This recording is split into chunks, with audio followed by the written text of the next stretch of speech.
ಎಫೆಸಿ ಬರೆದ ಪತ್ರಿಕೆ 6ನೇ ಅಧ್ಯಾಯ 10ನೇ ವಚನ. ಕಡೆ ಮಾತೇನೆಂದರೆ, ನೀವು ಕರ್ತನನ್ನು ಆತನ ಅತ್ಯಧಿಕವಾದ ಶಕ್ತಿಯನ್ನು ಆಶ್ರಯಿಸಿಕೊಂಡವರಾಗಿ ಬಲಗೊಳ್ಳಿರಿ. ಸೈತಾನನ ತಂತ್ರೋಪಾಯಗಳನ್ನ ನೀವು ಎದುರಿಸಿ ನಿಲ್ಲುವುದಕ್ಕೆ ಶಕ್ತರಾಗುವಂತೆ ದೇವರು ದಯಪಾಲಿಸುವ ಸರ್ವಾಯುಧಗಳನ್ನು ಧರಿಸಿಕೊಳ್ಳಿರಿ. ನೀವು 10ನೇ ವಚನ 11ನೇ ವಚನ ನಿನ್ನ ಮುಗಿದೈತಿ. ಹಲ್ಲೆಲೂಯಾ. ಇವೆರಡು ಮುಗಿದೋ. ಆಮೇಲೆ ಈಗ ಅತಿ ಪ್ರಾಮುಖ್ಯವಾದ ಒಂದು ಸಂಗತಿ ಕೇಳಿಸ್ಕೊಳ್ಳಿ. 12ನೇ ವಚನ. ನಾವು ಹೋರಾಡುವುದು ಮನುಷ್ಯ ಮಾತ್ರದವರ ಸಂಗಡವಲ್ಲ, ರಾಜ್ಯತ್ವಗಳ ಮೇಲೆಯೂ ಅಧಿಕಾರಿಗಳ ಮೇಲೆಯೂ ಈ ಅಂಧಕಾರದ ಲೋಕಾಧಿಪತಿಗಳ ಮೇಲೆಯೂ ಆಕಾಶ ಮಂಡಲದಲ್ಲಿರುವ ದುರಾತ್ಮಗಳ ಸೇನೆಯ ಮೇಲೆಯೂ ನಾವು ಹೋರಾಡುವವರಾಗಿದ್ದೇವೆ. ಕೇಳಿಸ್ಕೊಳ್ಳಿ. ದೇವರು ನಮಗೆ ಕೊಟ್ಟಿರುವಂತ ಆಯುಧ ಅವು ಶಾರೀರಿಕವಾದ ಆಯುಧ ಅಲ್ಲ. ಹಲ್ಲೆಲೂಯಾ. ಕೇಳಿಸ್ಕೊಡ್ರಿ. ಇಸ್ರಾಯೇಲ್ ಜನರು ಗೊಲಿಯಾತ್ನಿಂದ ಅವರು ಹೆದರಿಕೊಳ್ಳೋರಾಗಿದ್ದರು. ಇವಾಗ ಇಸ್ರಾಯೇಲ್ ಜನರ ಹತ್ರ ಶಾರೀರಿಕವಾಗಿ ಬೇಕಾಗಿರುವಂತ ಏನೆಲ್ಲ ಆಯುಧಗಳಿದ್ದು ಅವ್ರ ಹತ್ರ ಇದ್ದು, ಅದೇ ರೀತಿಯಾಗಿ ಅವ್ರ ಅಪೋಸಿಟ್ ಪಾರ್ಟಿ ಆಗಿರುವಂತ ಗೊಲಿಯಾತ್ ಕೂಡ ಏನಪ್ಪಾ ಅಂದ್ರೆ ಶಾರೀರಿಕವಾಗಿರುವಂತ ಏನೆಲ್ಲ ಆಯುಧಗಳು ಬೇಕಾಗಿತ್ತು ಅದನ್ನು ಕೂಡ ಅವ್ರ ಹತ್ರ ಇತ್ತು. ಹಲ್ಲೆಲೂಯಾ. ಇವರಿಬ್ರು ಬರೀ ಶಾರೀರಿಕವಾಗಿ ಅವ್ರು ವಿಚಾರ ಮಾಡ್ತಾ ಇದ್ದಾರೆ. ಹಲ್ಲೆಲೂಯಾ. 40 ದಿನ ಏಲಾ ತಗ್ಗಿನಲ್ಲಿ ಇವರಿಬ್ರು ಫೈಟ್ ನಡೆದಿತ್ತು, ಅಂದ್ರೆ ಜಗಳ ನಡೆದಿತ್ತು. ಹಲ್ಲೆಲೂಯಾ. ಇಂಗ್ಲಿಷ್ ಹೇಳ್ತಾನಪ್ಪ ಅಂದ್ರೆ, V are not fighting against flesh and blood. Hallelujah. ನಾವು ಏನಪ್ಪಾ ಅಂದ್ರೆ ನಾವು ಜಗಳ ಆಡುದು ಮನುಷ್ಯ ಮಾತ್ರದವರ ಸಂಗಡ ಅಲ್ಲ. ಯಾರ ಸಂಗಡ ಅಲ್ಲ? ಮನುಷ್ಯ ಮಾತ್ರ ಸಂಗಡ ಅಲ್ಲ. ಕೇಳಿಸ್ಕೊಡಿ. ದಾವೀದನಿಗೆ ಗೊತ್ತಿತ್ತು. ಅದಕ್ಕೋಸ್ಕರವಾಗಿ ಇಸ್ರಾಯೇಲ್ ತಂದೆಯಾಗಿರೋ ದಾವೀದ ಹೇಳ್ತಾನಪ್ಪ ಅಂದ್ರೆ, ಅಲ್ಲಿ ನಿಮ್ಮ ಅಣ್ಣಂದ್ರು ಯುದ್ಧಕ್ಕೆ ಹೋಗಿದ್ದಾರೆ, ನೀನು ಏನಪ್ಪ ಅಂದ್ರೆ ಅಲ್ಲಿ ಅವ್ರು ಹೋಗಿ ಅವ್ರ ಒಂದು ಯೋಗ ಕ್ಷೇಮವನ್ನು ನೀನು ವಿಚಾರಿಸ್ಕೊಡ್ಬೇಕೆಂಬುದಾಗಿ ದಾವೀದನು ತನ್ನ ಮಗ ಇಸ್ರಾಯೇಲ್ ತನ್ನ ಮಗನಿಗೆ ಹೇಳುವಾಗ ಏನಪ್ಪ ಅಂದ್ರೆ, ದಾವೀದ ಏನ್ ಮಾಡ್ತಾನ ಅದನ್ನೆಲ್ಲ ಬಿಟ್ಟು ಕಾಯುವರಿಗೆ ತನ್ನ ಕುರಿನ ಒಪ್ಪಿಸಿ ಆತನು ಯುದ್ಧ ಮಾಡುವ ಸ್ಥಳದಲ್ಲಿ ಆತನು ಹೋಗುವಾಗ ಅಲ್ಲೆಲ್ಲ ಕಥೆಗಳಾಗ್ತವ. ಕಥೆ ನಂಗೆ ಬೇಡ. ಕೇಳಿಸ್ಕೊಳ್ಳಿ. ಇದು ಏನಾಗ್ತದಪ್ಪ ಅಂದ್ರೆ, 40 ದಿನ ಹಿಡಿದು ಗೋಲಿಯಾತ ಬರ್ತಿದ್ದ, ಚೀರ್ತಾ ಇದ್ದ, ಇಸ್ರಾಯೇಲ್ ಜನರಿಗೆ ಚಾಲನೆ ಮಾಡ್ತಾ ಇದ್ದ. ಗೋಲಿಯಾತ ಬರ್ತಿದ್ದ, ಆತನು ಒದರಾಡ್ತಾ ಇದ್ದ, ಇಸ್ರಾಯೇಲ್ ಜನರಿಗೆ ಆತನು ಚಾಲೆಂಜ್ ಮಾಡ್ತಿದ್ದ. ಇದೇ ರೀತಿಯಾಗಿ ಇರುವಾಗ ಏನಪ್ಪಾ ಅಂದ್ರೆ, ಆ ದಿನಗಳ ಕಳೆದ ಹಾಗೆ ಏನಪ್ಪಾ ಅಂದ್ರೆ, ದೇವರು ಅನ್ಕೊಂಡ ಇವ್ರ ಕಡೆಯಿಂದ ಆಗಲ್ಲ, ಇವ್ರಿಗೆ ಸೋಲಿಸ್ಬೇಕಂದ್ರೆ ನನ್ನಂತೆ ನನ್ನ ಮನಸ್ಸುಳುವಂತ ನನ್ನ ಹೃದಯವುಳ್ಳಂತ ವ್ಯಕ್ತಿಯನ್ನು ತರಬೇಕೆಂಬುದಾಗಿ ದೇವರು ದಾವೀದನ ತಂದ. ದಾವೀದ ತಂದ ಮೇಲೆ ಏನಪ್ಪಾ ಅಂದ್ರೆ, ಅಲ್ಲಿ ದಾವೀದ ಮಾತನಾಡ್ತಾನೆ ಅಂದ್ರೆ ಏನಂತ, ನಾನು ಅವನನ್ನ ಹೊಡಿತೇನೆ. ಯಾರನ್ನ? ಗೊಲಿಯಾತನ ಹೊಡಿತೀನಿ. ಅಲ್ಲಿರುವಂತ ಕೆಲವು ಜನ ಮಜಾ ಕಾಲಿಸ್ತಾರೆ. ಮಜಾ ಕಾಲಿಸ್ತಾನಪ್ಪ ಅಂದ್ರೆ ದಾವೀದ ಹೇಳ್ತಾನೆ ಅಂದ್ರೆ, ಜೀವ ಸ್ವರೂಪನಾದ ದೇವರ ಸೈನ್ಯವನ್ನು ಹೀಯಾಳಿಸುವುದಕ್ಕೆ ಸುನ್ನತಿ ಇಲ್ಲದ ಈ ಫಿಲಿಸ್ಟಿಯನು ಎಷ್ಟರವನು. ಎಷ್ಟೇ ವಚನ? 1 ಸಮುವೇಲ 17:26. ಆಮೇಲೆ ಈ ದಾವೀದ ಹೇಳ್ತಾರೆ ಅಂದ್ರೆ, ಸುನ್ನತಿ ಇಲ್ಲದ ಈ ಮನುಷ್ಯ ಆಮೇಲೆ ದೇವರ ವಿರುದ್ಧವಾಗಿ ಮಾತಾಡೋದು ಹೇಗೆ ಕೇಳಿಸ್ಕೊಳ್ಳಿ. ಹಳ ಒಡಂಬಡಿಕೆಯಲ್ಲಿ ಯಾರಾದರೂ ದೇವರ ಬಳಿಗೆ ಹೋಗ್ಬೇಕಂದ್ರೆ ಅವ್ರಿಗೆ ಸುನ್ನತಿ ಮಾಡ್ತಿದ್ರು. ಒಂದ್ಸಲ ಅಬ್ರಾಮ್ ಹೇಳ್ತಾರೆ ಅಂದ್ರೆ, ಅಬ್ರಾಮನೇ, ನೀನು ಮತ್ತು ನಿನ್ನ ಮನೆ ಕೆಲಸದವರು, ನಿನ್ನ ಎಲ್ಲ ಬಂಧು ಬಾಂಧವರು ನೀವು ಸುನ್ನತಿ ಮಾಡ್ಬೇಕು ಹೇಳುವಾಗ ಅಬ್ರಾಮ್ ಮಾಡ್ಕೊಂತಾರ. ಕೇಳಿಸ್ಕೊಳ್ಳಿ. ಹಳೆ ಒಡಂಬಡಿಕೆ ಒಳಗೆ ಸುನ್ನತಿ ಏನ್ ಗೊತ್ತೇನ್ರಿ? ದೇವರ ಒಂದು ಬಳಿಗೆ ಹೋಗುದು. ಹೊಸ ಒಡಂಬಡಿಕೆ ಪ್ರಕಾರ ನಮಗೆ ಸುನ್ನತಿ ಇಲ್ಲ, ನಮ್ಮೊಳಗಡೆ ದೇವರ ಆತ್ಮ ಇದ್ದಾನೆ. ಯಾರಿದ್ದಾರೆ? ದೇವರು ಆತ್ಮ. ಕೇಳಿಸ್ಕೊಳ್ಳಿ. ಇವಾಗ ದಾವೀದ ಆ ಗೋಲಿಯಾತಿಗೆ ಚಾಲನೆ ಮಾಡ್ತಾನ. ಗೋಲಿಯಾತಿಗೆ ಹೇಳ್ತಾನ, ಗೋಲಿಯಾತ್ ಹೇಳ್ತಾನ, ದಾವೀದ ಹೇಳ್ತಾರಪ್ಪ ಅಂದ್ರೆ, ನೀನ್ ನನ್ನ ಮುಂದೆ ಬಂದ್ರ ನಾನು ನಿನ್ನ ಸಾಯಿಸ್ತೀನಿ, ಅದು ಮಾಡ್ತೀನಿ, ಏನಾದ್ರು ಹೇಳ್ತಾನೆ. ಕೇಳಿಸ್ಕೊಳ್ಳಿ. ದಾವೀದ ಅಲ್ಲಿರುವಂತ ವೆಪನ್ ತಗೊಂಡಿಲ್ಲ, ಅಲ್ಲಿರುವಂತ ಏನಪ್ಪಾ ಅಂದ್ರೆ ಆಯುಧಗಳು ತೆಗೆದುಕೊಂಡಿಲ್ಲ. ದಾವೀದ ಬರೇ 5 ಕಲ್ ತಗೊಂಡ. ಎಷ್ಟು ಕಲ್ತೊಂಡ? 5 ಕಲ್ತೊಂಡ. ಆ ಗೊಲಿಯಾತ ಇವನ ವಿರುದ್ಧ ಬರ್ತಾ ಇದ್ದಾನೆ. ಆತನು ತನ್ನನ್ನು ತಾನು ಶಪಿಸಿಕೊಳ್ತಾ ಶಾಪ ಹಾಕ್ತಾ ಆತನು ಬರ್ತಾ ಇದ್ದಾನೆ. ಬರುತ್ತಿರುವ ಸಮಯದಲ್ಲಿ ಏನಪ್ಪಾ ಅಂದ್ರೆ ಆತನ ಕೈಯಲ್ಲಿ ಕತ್ತಿ ಇದೆ, ಆತನ ಕೈಯಲ್ಲಿ ಏನಪ್ಪ ಅಂದ್ರೆ ಆಯುಧಗಳಿದಾವೆ. ಆತನ ತೆಗೆದು ಬರ್ತಾ ಇದ್ದಾನೆ. ದಾವೀದನ ಕೈಯಲ್ಲಿ ಕತ್ತಿ ಇಲ್ಲ, ಆಯುಧ ಇಲ್ಲ, ಏನಿಲ್ಲ. ಆಮೇಲೆ ದಾವೀದನ ಹೇಳ್ತಾನಪ್ಪ ಅಂದ್ರೆ, ನೀನಾದ್ರೂ ಈಟಿ ಕತ್ತಿ ಬರ್ಜಿ ಮೂಲಕ ಬರ್ತೀಯ, ನಾನಾದ್ರೂ ನನ್ನ ದೇವರಾದ ಸೇನಾಧೀಶ್ವರಾದ ಯೆಹೋವನ ನಾಮದಲ್ಲಿ ನಾನು ಬರ್ತೇನೆ ಎಂಬುದಾಗಿ. Hallelujah, hallelujah. ಇವಾಗ ನಾವು ನೋಡುವಾಗ ಏನಪ್ಪಾ ಅಂದ್ರೆ, ಆತ್ಮಿಕ ಯುದ್ಧ ಅಂದ್ರೆ ಏನು? ಅಲ್ಲಲ್ವೇ? ಈ ಲೋಕ ಕೊಡುವ ಆಯುಧಗಳಲ್ಲ, ಈ ಲೋಕ ಕೊಡುವ ವಸ್ತುಗಳಲ್ಲ, ಈ ಲೋಕದ ಪ್ರಕಾರ ಲೋಕದವ್ರು ಹೆಂಗ್ ಜಗಳ ತೆಗಿತಾರ ಹಂಗ ನೀವು ಜಗಳ ತೆಗೆದಲ್ಲ. ಆತ್ಮಿಕ ಯುದ್ಧ ಅಂದ್ರೆ ಅಲ್ಲಲ್ವೇ, ಕಣ್ಣಿಗೆ ಕಾಣದವುಗಳ ಮೇಲೆ ಯುದ್ಧ ಮಾಡುವುದೇ ಅದೇ ಆತ್ಮಿಕ ಯುದ್ಧ. ಹಾಲೆಲೂಯ. ಇವಾಗ ಸಪೋಸ್ ಏನಂದ್ರೆ ಹಾಲೆಲೂಯ, ಇವಾಗ ನಿಮ್ಮೆಲ್ಲ ಕುಡಿತಿರ್ತ, ಆಮೇಲೆ ಹಾಲೆಲೂಯ, ನಾವು ಅವನಿಗೆ ಬೈತೀವಿ ಬೈತೀವಿ ಬೈತೀವಿ ಬೈತೀವಿ, ಕುಡಿದು ಬಿಡಂಗಿಲ್ಲ. ಹಾಲೆಲೂಯ. ಬಟ್ ಆತ್ಮಿಕವಾಗಿ ನೀನು ಬೆಳೆದಿದ್ದಿ, ಆತ್ಮಿಕವಾಗಿ ನೀನು ಗುರು ಆಗಿದ್ದಿ, ಆತ್ಮಿಕವಾಗಿ ನೀನೇನಪ್ಪ ಎಲ್ಲ ಚೆನ್ನಾಗಿದೆ. ಬಟ್ ಏನಪ್ಪ ಅಂದ್ರೆ, ನೀನು ಅವನು ಬೈದು ಬೇಡ, ಅವನ ಹಿಂದೆ ಯಾವ ಸ್ಪಿರಿಟ್ ಕಾರ್ಯ ಮಾಡ್ತಾ ಆ ಸ್ಪಿರಿಟ್ ಇನ್ ಬೆನ್ ಹತ್ರ. ಹಾಲೆಲೂಯ. ಅದಕ್ಕೋಸ್ಕರ ನೋಡ್ತೇನಪ್ಪ ಅಂದ್ರೆ, ನೀವು ಸ್ಪಿರಿಟ್, ನೀವು ಆ ಒಂದು ಆತ್ಮಿಕ ಆ ಒಂದು ಯಾವುದು ಆಲ್ಕೋಹಾಲ್ ಸ್ಪಿರಿಟ್, ಆಮೇಲೆ ನೀವು ಆಲ್ಕೋಹಾಲ್ ಸ್ಪಿರಿಟ್ ಬಗ್ಗೆ ನೀವು ಹೆಸರು ಹಿಡಿದು ನೀವು ಪ್ರಾರ್ಥನೆ ಮಾಡುವಾಗ ಅಲ್ವಾ, ಖಂಡಿತವಾಗಿ ನನ್ನ ದೇವರು ನೀವು ಪ್ರಾರ್ಥನೆ ಹತ್ರ ಉತ್ತರ ಕೊಡುವನಾಗಿದ್ದಾನೆ. ಕೇಳಿಸ್ಕೊಳ್ಳಿ, ಪ್ರಾರ್ಥನೆ ಮಾಡೋದಕ್ಕಿಂತ ಮುಂಚಿತವಾಗಿ ದೇವರು ದಯಪಾಲಿಸಿರುವ ಸರ್ವ ಆಯುಧಗಳನ್ನು ಫಸ್ಟ್ ನೀವು ಧರಿಸಬೇಕು. ಹಾಲೆಲೂಯಾ. ಏನ್ರಿ? ದೇವರು ದಯಪಾಲಿಸಿರುವ ಸರ್ವ ಆಯುಧಗಳನ್ನು ನೀವು ಧರಿಸ್ಬೇಕು. ಆ ಸರ್ವ ಆಯುಧಗಳು ಟೈಮ್ ಇದ್ರೆ ಹೇಳ್ತೀನಿ. ಆಮೇಲೆ ಅಲ್ಲಲ್ವ್ಯಾ, ಕೇಳಿಸ್ಕೊಡ್ರಿ.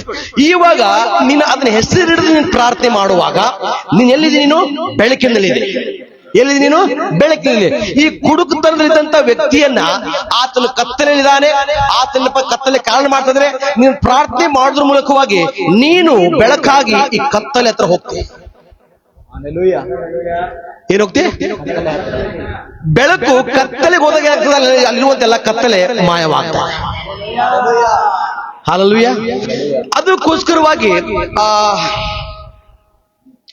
ಗಲಾತ್ಯ 6ನೇ ಪಾಠಿಸ್ತೀನಿ. ಸಹೋದರರೇ, ನಿಮ್ಮಲ್ಲಿ ಯಾರಾದರೂ ಯಾವುದೋ ಒಂದು ದೋಷದಲ್ಲಿ ಸಿಕ್ಕಿದರೆ ಅಂತವನನ್ನ ಆತ್ಮನಿಂದ ನಡೆಸಿಕೊಳ್ಳುವ. ಎದರಿಂದ? ನಿಮ್ಮ ಒಳಗಡೆ ಯಾರಾದ್ರೂ ತಪ್ಪು ಮಾಡಿದ್ರೆ, ನಿನ್ನ ವಿರುದ್ಧವಾಗಿ ಯಾರಾದ್ರೂ ಏನಾದ್ರು ಅಂದ್ರೆ, ಅವನನ್ನ ನೀವು ಶಾರೀರಿಕವಾಗಿ ಹೆಂಗ್ ಜನ ಬೈತಾರೋ, ಲೋಕದ ಹೆಂಗ್ ಜನ ಬೈತಾರೋ ಹಂಗ್ ಬೈಬಾರ್ದು. ಅಂದ್ರೆ ಬಬಲ್ ಹೇಳ್ತಾನಪ್ಪ ಅಂದ್ರೆ, ದೋಷದಲ್ಲಿ ಸಿಕ್ಕಿದ್ರೆ ಅಂತವನನ್ನ ಆತ್ಮನಿಂದ ನಡೆಸಿಕೊಳ್ಳುವ ನೀವು ಶಾಂತ ಭಾವದಿಂದ ತಿದ್ದಿ ಸರಿ ಮಾಡಿ. Hallelujah, hallelujah. ದಾವೀದ ಏನ್ ಮಾಡ್ದ? 5 ಕಲ್ ತಗೊಂಡು ಆತ ಈಟಿಂದ ಬರ್ತಿದ್ದಾನೆ, ಬರ್ಜಿಂದ ಬರ್ತಿದ್ದಾನೆ, ತಲವಾರಿಂದ ಬರ್ತಿದ್ದಾನೆ. ಬಟ್ ದಾವೀದನ ಕೈಯಲ್ಲಿ ಏನೂ ಇಲ್ಲ, ಬರೀ ಸಿಂಪಲ್ ಒಂದು ಕವಣಿ, 5 ಕಲ್ಲಿತ್ತು. ಆತ ಹೇಳ್ತಾನಪ್ಪ ಅಂದ್ರೆ, ಆ ಗೊಲಾತ್ ಹೇಳ್ತಾನ, ನಾಯೋ ನನ್ನ ಹಿಂಗ್ ಬಂದಿ ಎಂಬುದು ಹೇಳುವಾಗ ಆತನ ತನ್ನ ಸಿಗ್ತಾರ ಶಪಿಸ್ತಾರ. ದಾವೀದ ಏನಪ್ಪ ಅಂದ್ರೆ ಆ ಒಂದು ಕಲ್ ತಗೊಂತಾರ, ಕವಣಿಲಿ ಹಾಕ್ತಾರ, ಆತನ ತಿರುಗಿಸಿ ಏನಪ್ಪ ಅಂದ್ರೆ ಆತನ ಹೊಡಿತಾರ. ಹೊಡೆದ್ರೆ ಆತನ ಬಂದು ತನ್ನ ಒಂದು ಪಾದ ಕಡೆಗೆ ಆತನ ಬೀಳ್ತಾನೆ. ಕೇಳಿಸ್ಕೊಡಿ. ಈಗ ಬೈಬಲ್ ಹೇಳ್ತಾರೆ ಅಂದ್ರೆ 2 ಕೊರಿಂಥ 10ನೇ ಅಧ್ಯಾಯ, ಉಪಯೋಗಿಸುವ ಆಯುಧಗಳು ಲೋಕದಲ್ಲಿದ್ದರೂ ಲೋಕಾನುಸಾರವಾಗಿ ಯುದ್ಧ ಮಾಡುವವರಲ್ಲ. ನೀವೆಲ್ಲ ಎಲ್ಲಿದ್ರಿ ಈಗ? ಕಮನ್ ಎಲ್ಲಿದ್ರಿ ಈಗ? ಕಮನ್ ಎಲ್ಲಿದ್ರಿ ಇವಾಗ? ಬೈಯೋರ ಪ್ರತಿಯಾಗಿ ಬೈಬಾರ್ದು. ಹಾಲೆಲೂಯಾ. ಕಾಲ್ ಕೆದರಿ ಜಗಳ ತೆಗೆದುಕೊಂಡು ಬರುತ್ತಿರುವಂತ ಜನರಿಂದ ದೂರ ಇರಬೇಕು. ಹಾಲೆಲೂಯಾ. ಆಯ್ತು ನಡಿ, ಸರಿ, ನೀವು ನೋಡೇ ಬಿಡ್ತೀನಿ, ಒಂದು ಬಹಳ ಆಗೈತೆ, ಸೊಡ್ಡ ಹೊಡೆದು ನಿತ್ರೆ ಅವನ ಮೇಲೆ ಒಂದು ಅಭಿಷೇಕ ನಿಮ್ಮ ಮೇಲೆ ಬರ್ತೈತೆ. ಯಾವ ಅಭಿಷೇಕ? ಜಗಳದ ಅಭಿಷೇಕ, ಬಡತನದ ಅಭಿಷೇಕ, ಕಾಡುವ ಅಭಿಷೇಕ, ಬೇಡ್ಕೊಂತಿರೋ ಅಭಿಷೇಕ. ಹಾಲೆಲೂಯಾ. ನಾವು ಅರ್ಥ ಮಾಡ್ಕೋಬೇಕು, ದೇವ್ರ ಮಕ್ಕಳು ಅರ್ಥ ಮಾಡ್ಕೋಬೇಕಂದ್ರೆ, ನಾವು ಲೋಕದಲ್ಲಿದ್ರೂ ಲೋಕ ಅನುಸಾರವಾಗಿ ಯುದ್ಧ ಮಾಡೋರು ಅಲ್ಲ. Hallelujah, hallelujah. ಇವಾಗ ನಿಮ್ಗೆ ಸ್ವಲ್ಪ ಸ್ವಲ್ಪ ಸ್ವಲ್ಪ ಸ್ವಲ್ಪ ನಿಮ್ಗೆ ಅರ್ಥ ಆಗ್ತಾ ಇದೆ. ಆಮೇಲೆ ನಿನ್ನೆಯಿಂದ ಹಾಫ್ ಭಾಗ ಏನಪ್ಪಾ ಅಂದ್ರೆ ನಾನು ಮೇನ್ ಪಾಯಿಂಟ್ ಬರ್ತಾ ಇದ್ದೇನೆ. ಹಾಲೆಲೂಯಾ. ಇವತ್ತು ನಾನು ಮೇನ್ ಪಾಯಿಂಟ್ ಬರ್ತಾ ಇದ್ದೇನೆ, ಕೇಳಿಸ್ಕೊಡ್ರಿ. ಹಾಲೆಲೂಯಾ. ನಾವು ಉಪಯೋಗಿಸುವ ಆಯುಧಗಳು ಲೋಕ ಸಂಬಂಧವಾದ ಆಯುಧಗಳ ಅಲ್ಲ. ಹಾಲೆಲೂಯಾ. ಇದು ಹಿಂಗೆ ಇರ್ಲಿ. ಎಫೆಸಿ 6ನೇ ಅಧ್ಯಾಯ 11. ನಾವು ಹೋರಾಡುವುದು ಮನುಷ್ಯ ಮಾತ್ರದವರ ಸಂಗಡವಲ್ಲ, ರಾಜತ್ವಗಳ ಮೇಲೆಯೂ ಅಧಿಕಾರಿಗಳ ಮೇಲೆಯೂ ಈ ಅಂಧಕಾರದ ಲೋಕಾಧಿಪತಿಗಳ ಮೇಲೆಯೂ ಆಕಾಶ ಮಂಡಲದಲ್ಲಿರುವ ದುರಾತ್ಮಗಳ ಸೇನೆಯ ಮೇಲೆಯೂ ನಾವು ಹೋರಾಡುವವರಾಗಿದ್ದೇವೆ. ಗಲಾತ್ಯ ಬರೆದ ಪತ್ರಿಕೆ 6ನೇ ಅಧ್ಯಾಯ 1ನೇ ವಚನ ಹೇಳ್ತೇನಪ್ಪ ಅಂದ್ರೆ, ನಿಮ್ಮಲ್ಲಿರುವಂತಹ ಸೋದರ ಆಗ್ಲಿ ಸೋದರಿ ಆಗ್ಲಿ ಯಾರಾದ್ರೂ ಒಂದು ದೋಷದಲ್ಲಿ ಸಿಕ್ಕಿದ್ರೆ, ಒಂದು ತಪ್ಪದಲ್ಲಿ ಸಿಕ್ಕಿದ್ರೆ, ಮೇಲದ ಮೇಲೆ ಮೇಲದ ಮೇಲೆ ಮೇಲದ ಮೇಲೆ ಆ ತಪ್ಪವ್ರಿಗೆ ಹೇಳಿ, ಆ ತಪ್ಪವ್ರಿಗೆ ಹೇಳಿ, ಆ ತಪ್ಪವ್ರಿಗೆ ಹೇಳಿ ಅವ್ರನ್ನ ನೀವೇನಪ್ಪ ಕುಗ್ಗಿಸಬಾರ್ದು. ಬೈಬಲ್ ಹೇಳ್ತಾರಪ್ಪ ಅಂದ್ರೆ ಆ ತಪ್ಪನ್ನ ನೀವು ಸರಿಪಡಿಸಬೇಕು. ಯಾವ ರೀತಿಯಾಗಿ ಸರಿಪಡಿಸಬೇಕಂದ್ರೆ ಆತ್ಮನ ಮೂಲಕವಾಗಿ ನಡೆದು ಶಾಂತ ಭಾವದಿಂದ ನಾವು ಸರಿಪಡಿಸುವರಾಗಿರಬೇಕು. Hallelujah, hallelujah. ಯಾಕೆ ನಾವು ಹೋರಾಡುವುದು ಮನುಷ್ಯ ಮಾತ್ರದವರ ಸಂಗಡ ಅಲ್ಲ. We are not fighting against flesh and blood. ನಾವೇನಪ್ಪ ಜಗಳ ತೆಗೆದು ಮನುಷ್ಯರ ಸಂಗಡ ಅಲ್ಲ. ಹಾಲೆಲೂಯಾ. ರೋಮಪುರ ಬರೆದ ಪತ್ರಿಕೆ ತೆಗೆದುಕೊಂಡು, ರೋಮಪುರ ಬರೆದ ಪತ್ರಿಕೆ 7ನೇ ಅಧ್ಯಾಯ 14 ಹೇಳ್ತಾರಪ್ಪ, ನೀವು ಓದುವಾಗ ಈ ಲೋಕದಲ್ಲಿ ಯಾವ ಮನುಷ್ಯ ಕೆಟ್ಟವನಲ್ಲ. ಮನುಷ್ಯನನ್ನು ಕೆಟ್ಟದನ್ನು ಮಾಡೋದು ಯಾವ ರೀತಿ? ಅವನ ನೆಲೆಗೊಂಡಿರುವಂತ ಪಾಪ. ಈ ಪಾಪ ಅವನಲ್ಲಿ ಇರುವುದರಿಂದ ಈ ಪಾಪ ಮನುಷ್ಯನನ್ನ ಅದು ಲೀಡ್ ಮಾಡ್ತಾ ಇದೆ, ಅದು ನಡೆಸ್ತಾ ಇದೆ. ಹಾಲೆಲೂಯಾ. ಅದಕ್ಕೋಸ್ಕರವಾಗಿ ದೇವರು ನಿಮ್ಮನ್ನು ಹ್ಯಾಂಗ್ ಉಂಟು ಮಾಡಿದ್ರೆ ಅಂದ್ರೆ ತನ್ನ ಒಂದು ಸ್ವಂತ ಒಂದೇನಪ್ಪ ಅಂದ್ರೆ ಒಂದು ಇಮೇಜ್ ನಲ್ಲಿ, ಸ್ವರೂಪದಲ್ಲಿ ದೇವರು ನಿಮ್ಮನ್ನ ಆತನ ಉಂಟು ಮಾಡಿದ್ದಾನೆ. ಹಾಲೆಲೂಯಾ. ಅದಕ್ಕೋಸ್ಕರವಾಗಿ ನಾವು ಪ್ರೇಯರ್ ಮಾಡುತ್ತಿರುವಾಗ ಟಾರ್ಗೆಟ್ ಮಾಡಿ ನಾವು ಪ್ರೇಯರ್ ಮಾಡ್ಬೇಕು. ಇವಾಗ ಆರ್ಮಿ ಕಡೆ ಏನಪ್ಪ ಅಂದ್ರೆ ಒಂದು ಆರ್ಮಿ ಒಳಗ ಬಂದು ಕೊಡ್ತಾರ. ಏನ್ ಕೊಡ್ತಾರ? ಬಂದು ವೈರಿಯನ್ನ ಟಾರ್ಗೆಟ್ ಮಾಡಿ ಹೊಡಿತಾನೋ ಅಥವಾ ಸುಮ್ನೆ ಏನಪ್ಪ ಆಕಾಶ ಗೋಳಿ ಹಾರ್ತಾನೋ?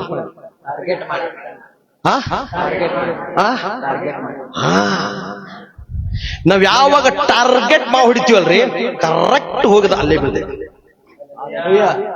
ಹಾಲೆಲೂಯಾ.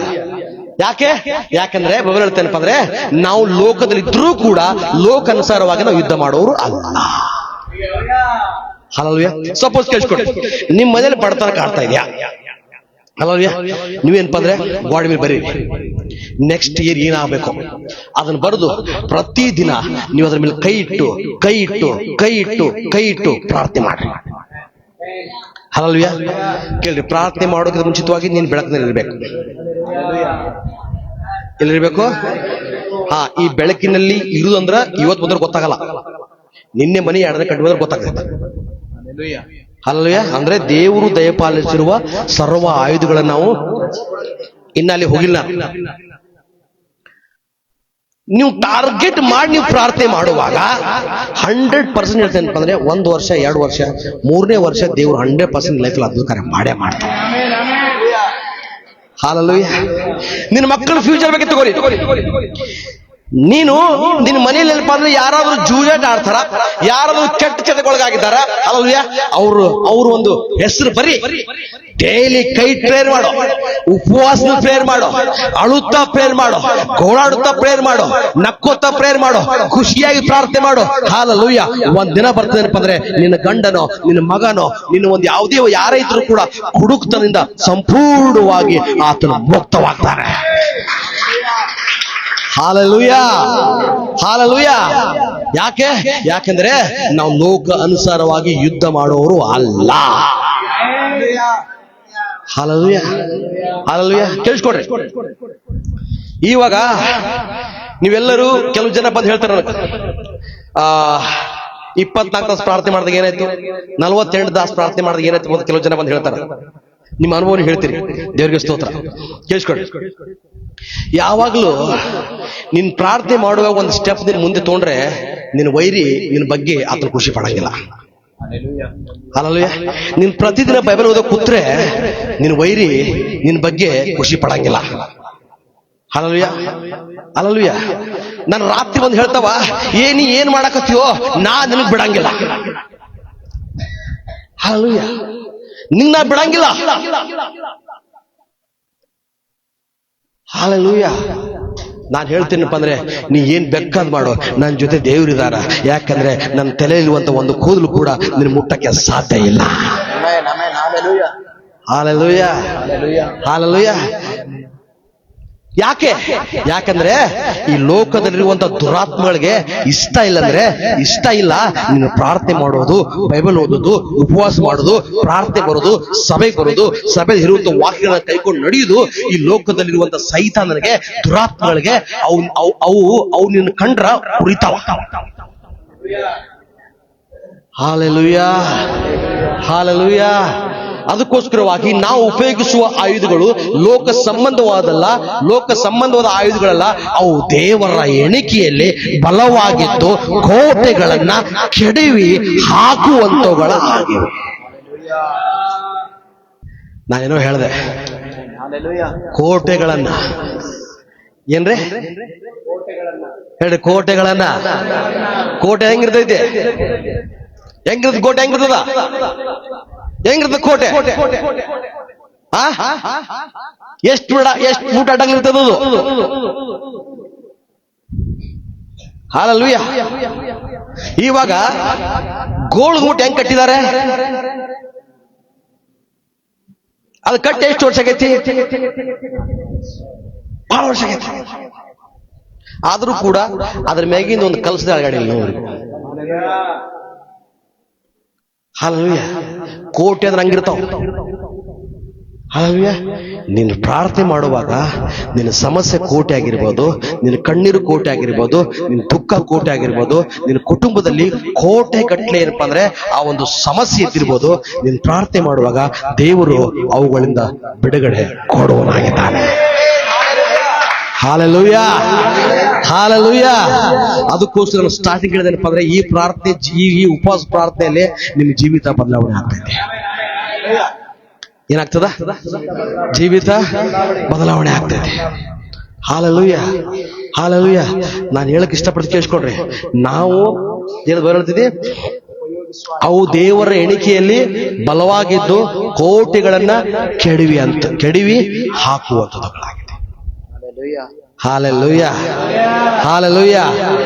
ಓಕೆ, 5ನೇ ವಚನ.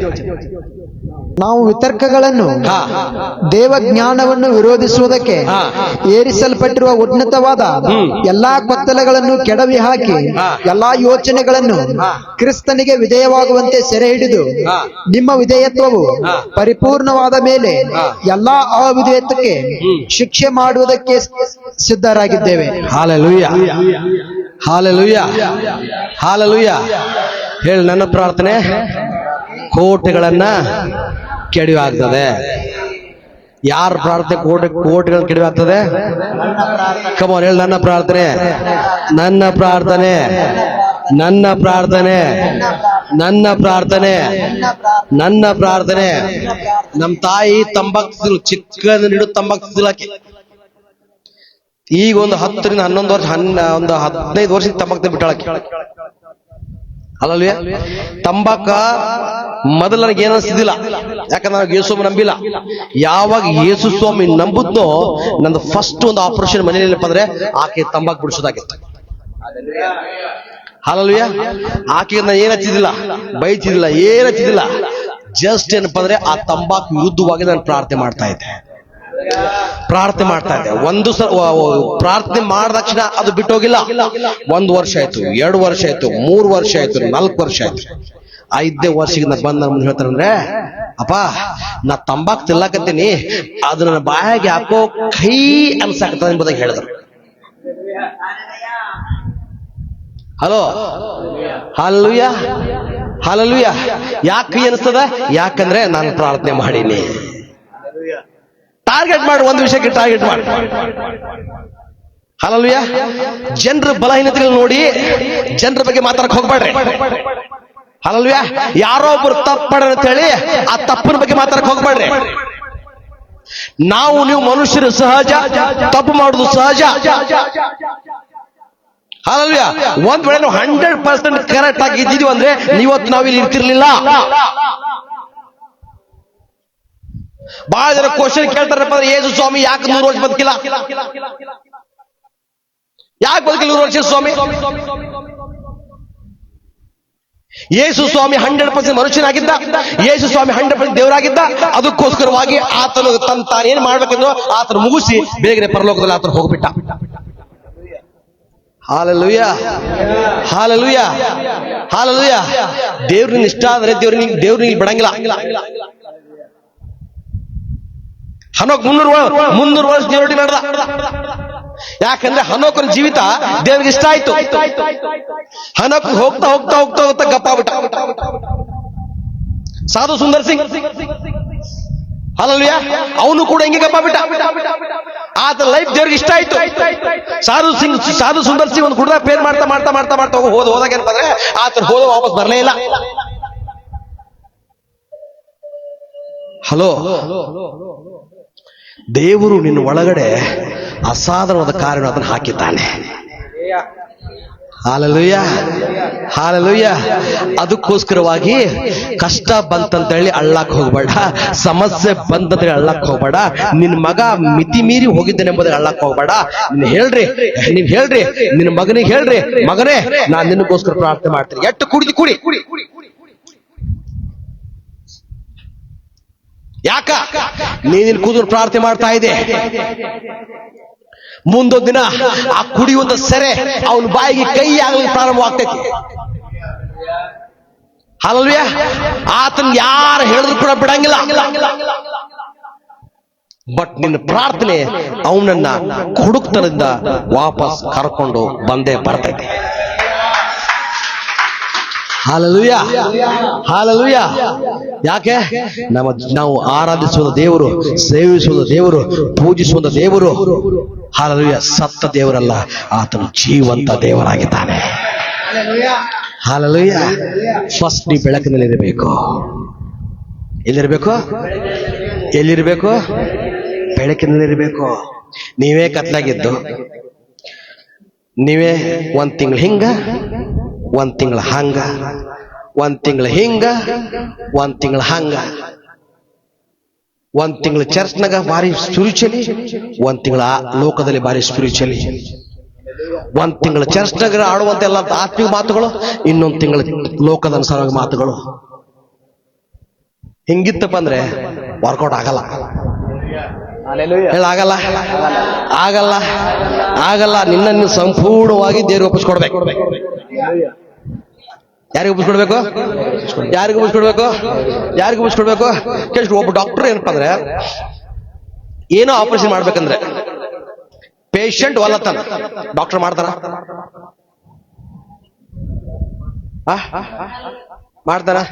ಇಲ್ಲ. ಯಾಕ? ಪೇಷಂಟ್ ಯಾವಾಗ ಡಾಕ್ಟರ್ ಸಂಪೂರ್ಣವಾಗಿ ಒಪ್ಪಿಸ್ಕೊಡ್ತಾನೋ, ಡಾಕ್ಟರ್ ಆಪರೇಷನ್ ಮಾಡ್ತಾನ, ಅವನಲ್ಲಿ ಇರುವಂತ ಗಡ್ಡೆನ ತೆಗೆದು ಹೊರಗಡೆ ಹಾಕ್ತಾನ. ಅದೇ ರೀತಿಯಾಗಿ ನೀನು ಸಂಪೂರ್ಣವಾಗಿ ದೇವರಿಗೆ ಒಪ್ಪಿಸಿಕೊಡುವಾಗ ಫಸ್ಟ್ ಏನಪ್ಪಾ ಅಂದ್ರೆ ನಿನ್ನ ಮನೆಯವ್ರನ್ನ ದೇವರು ಗುಣಪಡಿಸೋದಕ್ಕಿಂತ ಮುಂಚಿತವಾಗಿ, ನಿನ್ನ ಮನೆಯಲ್ಲಿರುವಂತ ಎಲ್ಲ ಸಂಗತಿಗಳು ತೆಗೆದಕ್ಕಿಂತ ಮುಂಚಿತವಾಗಿ, ನಿನ್ನ ಮನೆ ಸ್ವಚ್ಛ ಮಾಡೋದಕ್ಕಿಂತ ಮುಂಚಿತವಾಗಿ ದೇವರು ಫಸ್ಟ್ ನಿನ್ನನ್ನು ಕ್ಲೀನ್ ಮಾಡ್ತಾನ, ನಿನ್ನನ್ನು ಆತನ ಸ್ವಚ್ಛ ಮಾಡ್ತಾನ. Hallelujah, hallelujah. ಯಾಕಂದ್ರೆ ಯಾವ ರೀತಿಯಾಗ ಇಷ್ಟ ಇಲ್ಲದೆ ಡಾಕ್ಟರ್ ಆಪರೇಷನ್ ಮಾಡಂಗಿಲ್ವೋ, ಆ ಡಾಕ್ಟರ್ಗಿಂತ ಮಿಗಿಲಾದ ನಮ್ಮ ದೇವರಾಗಿದ್ದಾನೆ. ಅದಕ್ಕೋಸ್ಕರವಾಗಿ ಮತ್ತಾಯ, ಮಾರ್ಕ, ಲೂಕ, ಯೋಹನ್ ನೋಡ್ರಿ, ಯೇಸು ಸ್ವಾಮಿ ಯಾರಿಗೂ ಯಾವ ವಿಷಯದಲ್ಲಿ ಕೂಡ ಯಾರಿಗೂ ಕೂಡ ಆತನ ಒತ್ತಾಯ ಮಾಡಿಲ್ಲ. ಮರಿಯಳಿಗೆ ಹೇಳ್ತಾರೆ, ಮಾರ್ತ್ರಿಗೆ ಹೇಳ್ತಾರೆ, ನೀವು ನಂಬಿದ್ರೆ ದೇವ್ರ ಮಹಿಮೆ ನೋಡ್ತೀರಿ. If you believe you see the glory of God in your life. Hallelujah, hallelujah. ನಾನು ಮೊದಲನೇ ದಿನ ಹೇಳ್ತದೇನಪ್ಪ ಅಂದ್ರೆ ಎಫೆಸ ಬರೆದ ಪತ್ರಿಕೆ 1ನೇ ಅಧ್ಯಾಯ ನಾನು ಹೇಳ್ತೇನಪ್ಪ ಅಂದ್ರೆ ಆ ಕಡೆ ಮಾತೇನೆಂದರೆ, ನೀವು ಕರ್ತನನ್ನು ಆತನ ಅತ್ಯಧಿಕವಾದ ಶಕ್ತಿಯನ್ನು ಆಶ್ರಯಿಸಿ ಕೊಂಡವರಾಗಿ ಬಲಗೊಳ್ಳ್ರಿ. Hallelujah, hallelujah. ಈಗ ಅರ್ಥ ಆಯ್ತಾ? ಅರ್ಥ ಆಯ್ತಾ? ಅರ್ಥ ಆಯ್ತಾ? ಅರ್ಥ ಆಯ್ತಾ? ಹೆಂಗ್ ಪ್ರೇರ್ ಮಾಡ್ಬೇಕು? ಹೆಂಗ್ ಪ್ರಾರ್ಥನೆ ಮಾಡ್ಬೇಕು? ಹೆಂಗ್ ಪ್ರಾರ್ಥನೆ ಮಾಡ್ಬೇಕು ಅಲ್ರೇ? ಬೆಳಕಿನಲ್ಲಿದ್ರ ನೆಕ್ಸ್ಟ್ ಟಾರ್ಗೆಟ್ ಮಾಡಿ, ಗುರಿ ಇಟ್ಟು ನಾವೇನ್ ಮಾಡ್ತೀವಿ? ಒಂದು ಕೈಯಾಗ ನಮ್ಮ ಕೈಯಾಗ ಹಾರಿ ಐತಿ, ಹಾರಿ ತಗೊಂಡು ಇವತ್ತು ಒಂದು ಹಾರಿಲಿ ಈ ಕಡೆ ಈ ಗೋಡೆ ಹೊಡಿತೀವಿ, ಇನ್ನೊಂದಿನ ಆ ಗೋಡೆ ಹೊಡಿತೀವಿ, ಮತ್ತೊಂದಿನ ಆ ಗೋಡೆ ಹೊಡಿತೀವಿ, ಹತ್ತೊಂದಿನ ಆ ಗೋಡೆ ಹೊಡಿತೀವಿ, ಹತ್ತೊಂದಿನ ಆ ಗೋಡೆ ಹೊಡಿತೀವಿ. ಬಿಲ್ಡಿಂಗ್ ಬೀಳ್ತದ? ಬೀಳಲ್ಲ. ಒಂದೇ ಜಾಗದಾಗ ಹೊಡೆದು ಜಾಗನ ಪದೇ ಪದೇ ಹೊಡೆದ್ರ ಅದೇನಪ್ಪ ಅಂದ್ರೆ ಒಳಗ ತೂತಾಗ್ತೈತಿ. ಏನಾಗ್ತದ? ತೂತ ಕೇಳಿಸ್ಕೊಳ್ಳಿ. ಇವಾಗ ಪರಲೋಕ ಮತ್ತು ಭೂಲೋಕ ನಡುವೆ ಒಂದು ದುರಾತ್ಮ ಸೇನೆ ಇತ್ತು. ಏನಿದ್ರೆ ದುರಾತ್ಮ ಸೇನೆ. ಕೇಳಿಸ್ಕೊಳ್ಳಿ. ಅಂಧಕಾರ ದೊರೆತನಗಳು, ಅಂಧಕಾರ ಶಕ್ತಿ. ಉದಾಹರಣೆಗಾಗಿ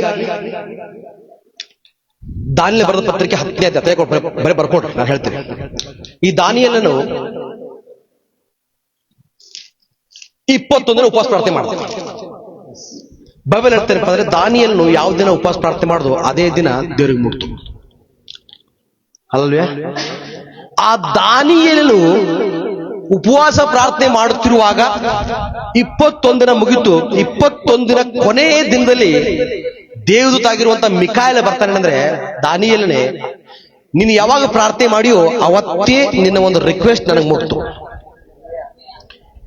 ಬಟ್ ಏನಪ್ಪಾ ಅಂದ್ರೆ ಈ ಉತ್ತರ ತೆಗೆದುಕೊಂಡು ಬರುವಾಗ ಆಕಾಶ ಮಂಡಲದಲ್ಲಿ ಕೆಲವೊಂದು ದುರಾತ್ಮಗಳ ಸಂಗಡ ಹೋರಾಡುದು.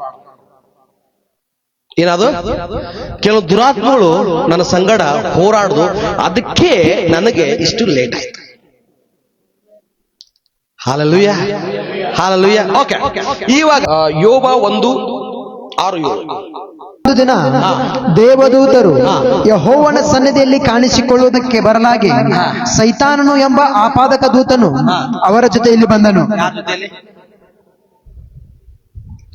ಯಾರ ಜೊತೆಯಲ್ಲಿ? ಯಾರ ಜೊತೆಯಲ್ಲಿ? ಯಾರ ಜೊತೆಯಲ್ಲಿ ಹೇಳ್ರಿ? ಅಕ್ಕ, ತಂಗಿ, ಅಣ್ಣ ಹೇಳ್ರಿ. ಇನ್ನೊಂದ್ಸಲ. ಒಂದಾನೊಂದು ದಿನ ದೇವದೂತರು ಯೆಹೋವನ ಸನ್ನಿಧಿಯಲ್ಲಿ ಕಾಣಿಸಿಕೊಳ್ಳುವುದಕ್ಕೆ ಬರಲಿ ಸೈತಾನನು ಅವರ ಜೊತೆಯಲ್ಲಿ ಬಂದನು. ಅವನ ಜೊತೆಯಲ್ಲಿ ಬಂದನು.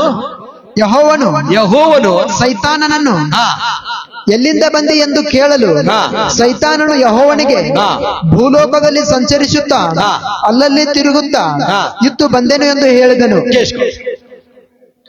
ಒಂದಿನ ಇಲ್ಲಿ ದೇವದೂತರ ಜೊತೆ ಯಾರು ಹೋದ್ರಿ ಅಂದ್ರೆ ಇನ್ನೊಂದು ವಚನ ಓದು ಅಂದ್ರೆ ಅರ್ಥ ಆಗ್ತದೆ. 2 ಕೊರಿಂಥ 11:4. ಇಲ್ಲಿ ದೇವದೂತನ ಜೊತೆ ಯಾರಿದ್ದಾರೆ? ಯಾರಿದ್ದಾರೆ? ಓದು. ಇದೇನೋ ಆಶ್ಚರ್ಯವಲ್ಲ, ಸೈತಾನನು ತಾನೇ ಪ್ರಕಾಶ ರೂಪವುಳ್ಳ ದೇವದೂತನ ವೇಷವನ್ನು ಹಾಕಿಕೊಳ್ಳುವಾಗ. ಇವಾಗ ಸೈತಾನನ ಯಾರ ಜೊತೆ ಇದ್ದಾರೆ? ದೇವದೂತರಿಗೆ ಸೈತಾನನ ಕೊರತ ಹೇಳಲಿಕ್ಕೆ ಆಗಿಲ್ಲ.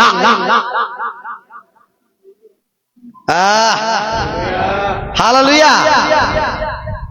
ಒಬ್ರೇ ಕೇಳಿಸ್ಕೊಡ್ರಿ, ಈ ಲೋಕದಲ್ಲಿ ನಮ್ ಜೊತೆ ಇರೋರು ಕೆಟ್ಟವರು ಒಳ್ಳೆಯವರು ಎಂಬುದಾಗಿ ತಿಳಿದುಕೊಳ್ಳಕ್ಕೆ ನಮ್ಮ ಕಡೆಯಿಂದ ಆಗಲ್ಲ. ಹಾಲೆಲೂಯಾ.